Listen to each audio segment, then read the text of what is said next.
ভাইফোঁটার সকাল শুরু হয়েছিল ভোর ৫:৩০টায়। জিম যাওয়ার পথে রাস্তায় লুসির সাথে দেখা।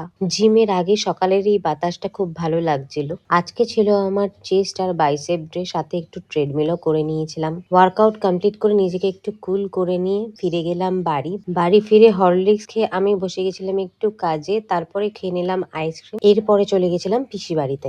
সন্ধে হতেই সেজে গুজে বেরিয়ে পড়লাম দমদম যাওয়ার জন্য। পুরো এলাকাটা আলোর রঙে ঝলমল করছিল। এই আলোয় সেজে ওঠা রাস্তাগুলো খুব সুন্দর লাগছিল দেখতে। এরপরে সবার ভাইফোঁটার রিচুয়ালস কমপ্লিট করে সবাই মিলে আমরা চলে গেছিলাম ডিনার করতে নর্থ ইনে। সেখানের অ্যাম্বিয়েন্সটা ছিল খুবই সুন্দর। প্রথমেই পৌঁছে কিছু ভিডিও ফটো তুলে নিলাম সবাই মিলে। তারপরে স্টার্টারে অর্ডার করা হয়েছিল চিকেনের একটা তন্দুরি আইটেম আর ডিনারের জন্য স্পেশাল মাটন বিরিয়ানি। দুটোই খেতে খুব ভালো লেগেছিল এবং পরিবেশটাও খুব সুন্দর ছিল। বেরোনোর আগে এই ফুলের জায়গাটায় বসে কিছু ফটো তুলে নিলাম। সেখান থেকে বেরিয়ে চলে গেছিলাম একটা ঠাকুর দেখতে।